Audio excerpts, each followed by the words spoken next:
Ghana this year, me ma kwaba edeba RKTV so. Ewe apram to rekase na major breaking kanin na ede ma RKTV so. Adaro ma be kan ho like, comment, pia share. Na subscribe ma nsem no enu etire. Africa me ho na me bo na nsem no na poso ebie emfa emamo. Na mampinjo ndo mani Mahama ede atudwa etwum se sese bibi man etimi asori waka se de be natural resources a oba de nyankopon de adomye no etimi aye ho etwuma. Sarah enso so na yera samo Jinapor etwum se 24-hour economy a endi samanyuko ehye se oba be mo de beba no wo de air science mo nim sinti won hwe no nye ho etwuma. Sarah enso so na wapomodin semu no eye Jerry Ahmed Shaib etwumu esinti esaban etimi ehwe na afi cancer yade na ekunkum nkofo bebre no etimi ehwe ne epe ne pumasebre ensem no pika wenum ho na major ranking kan nyina de asomo Midday Grace Pentecostal Church ase onomo no masmas mamde kase eba besomo ye wo ofanko eja Hebal Estate Hills sounds so in your happy life adult education it was a first funny pani brand international trotro akin kan fe ebi me sounds so happy life media school funny pani brand international baby biara for media industry no eho fayin e wo 0242 178032 okay kan ni ayeme ganu elom bitwa me ho bazisia me ba ye be hyensen nase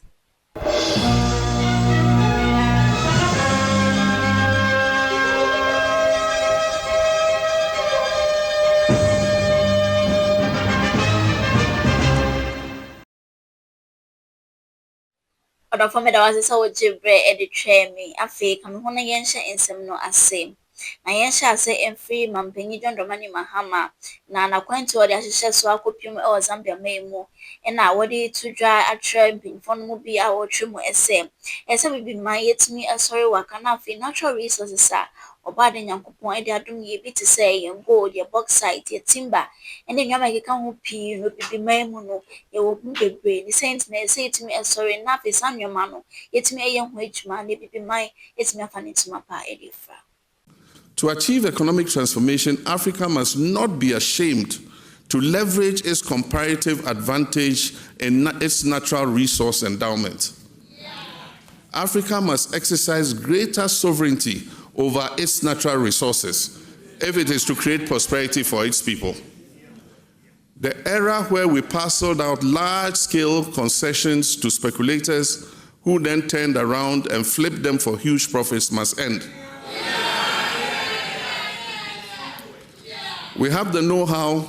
the technology and capital are available, and indigenous companies must be encouraged to participate in the extractive and mining sectors.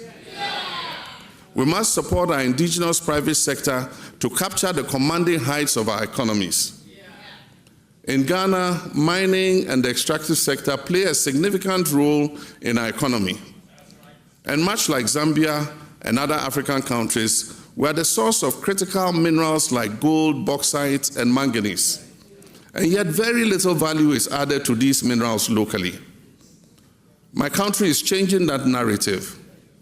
Ghana established the Gold Board in April last year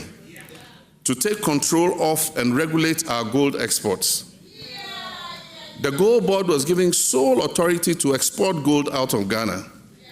Since the establishment of the board, gold exports from the artisanal and small-scale mining sector have increased from 63 tons to 104 tons in 10 months.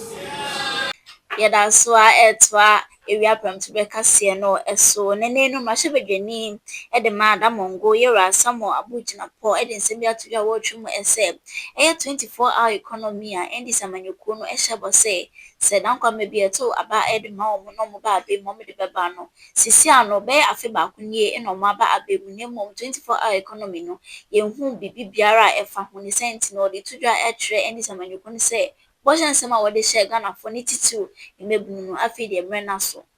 will not affect the suffering unemployed youth. It will not affect the unemployed youth in Bolagatanga to cater to across the length and breadth of our country. It will not. That's what I want to conclude by submitting. And I do so forcefully. that 11 months into the NDC administration, their flagship program of 24-hour economy, 133 formula, 3 shifts for the unemployed Ghanaian youth, 8 hourly difference. The only job that is 24-hour today that has 3 people doing the job is the office of the Speaker of Parliament. Why are you trying to speak for 24 hours? Mr. Speaker, you should only your job, that is 133. It's the only job that is 133. The office, the job of Speaker of Parliament is the job where you have Right Honorable Abin Babin do 1 shift, and you yourself, Mr. Speaker, Right Honorable First Deputy Speaker do the 2nd shift, and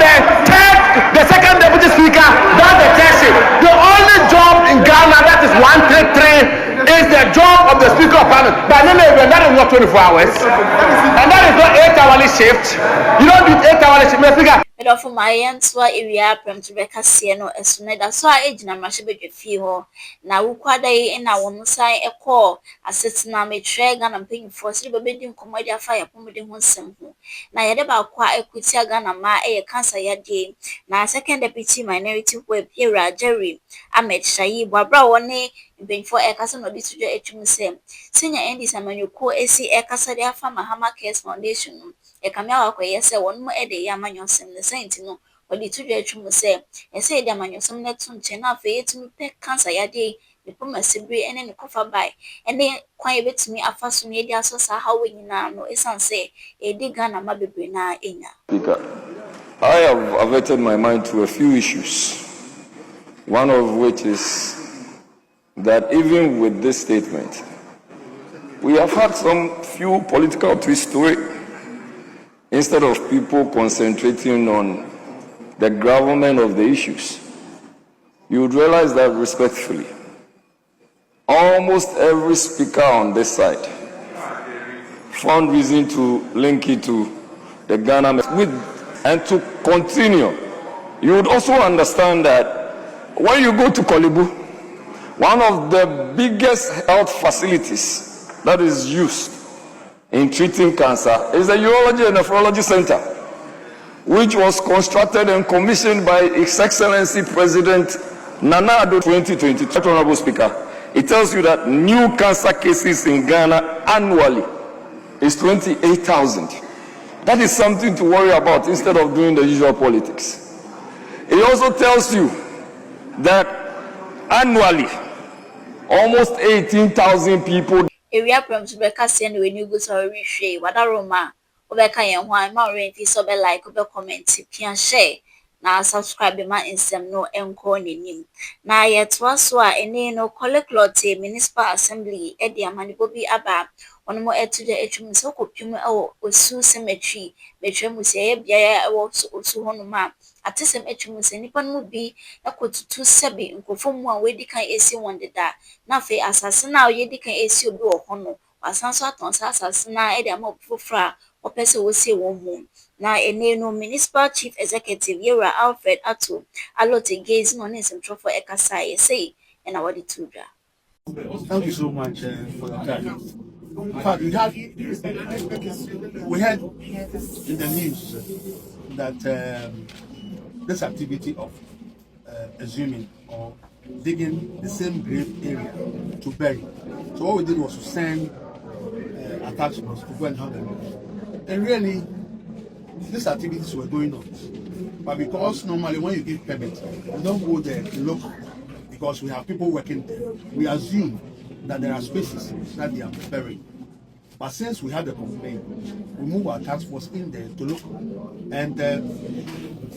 our fears were confirmed. This was what was going on. So that is why we are trying to measure the knowledge and ensure that we don't go back to bury our dead on another dead person. Okay, that's why we're saying between now and the next 2 months, we'll allow those who have permits, we'll look for places for them to bury. Apart from that, we'll then put a hold on burial. But then we are looking at also at the indigenous forms and also the churches, like the Presby Church in the West. They actually, in quote, prepare the cemetery for burials.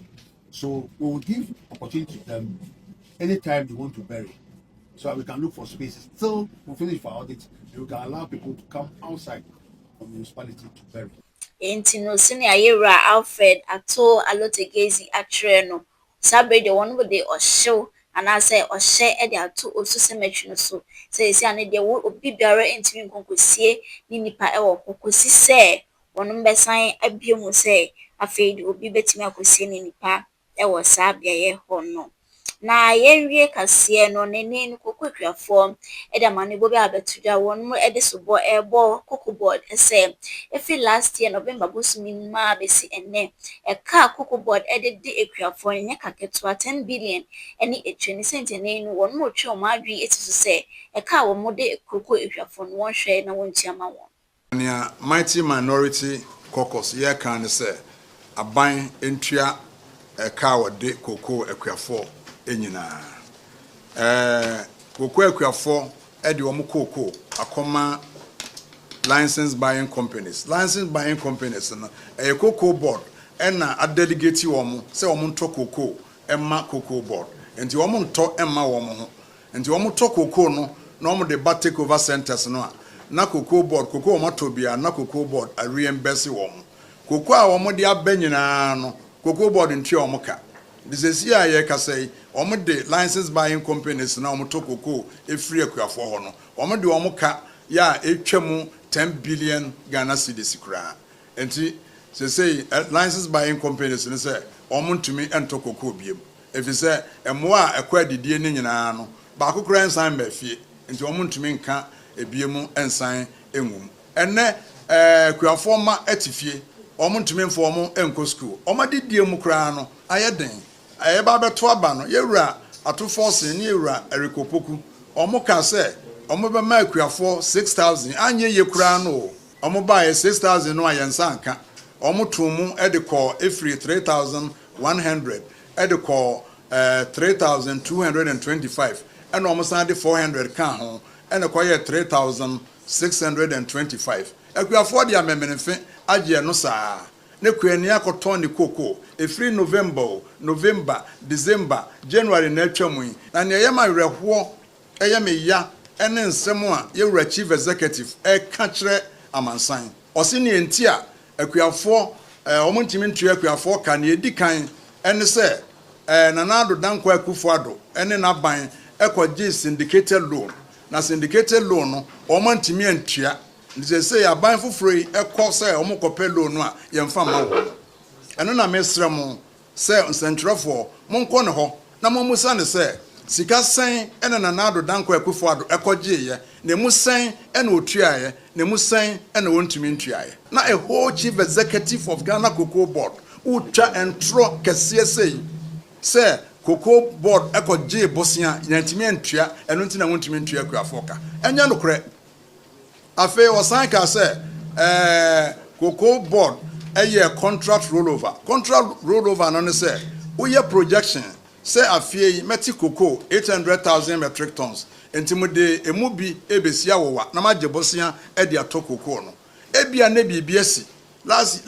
2024 no bɛka ya ne yɛfrɛ no elino no weda no ɛbaeɛ no na nyɛ enti projection no cocoa board yɛɛyɛ no ɔmo anya wanya ne saa no a na contract na nea wantumi unsupply no na wa roll no over ɛyɛ standard industry practice esi wɔ baabia ɔdɔfoɔ yɛde area pram to bɛka seɛ no esi ne mu mama mbɛbɔ n'apɔsɔpɔsɔ no bi ɛmfa ɛma mo na mampanyin Mahama kɔkɔpem Zambia na wabrɔ ne mpanyinfoɔ kasa na ɔde to twetwem sɛ ɛyɛ sɛ bibiman yɛ natural resources na yɛwɔ no yɛtumi yɛ ho adwuma betumi aboa bibiman. Sara nso so na yɛwura asɛm a abo Jinapor atwam sɛ 24-hour economy a ɛndi sɛ manyɔkuo no ɛde hyɛ Ghanafoɔ bɔ no saa bere deɛ mmerɛ no aso sɛ wɔn mo ɛde bɛto dwa.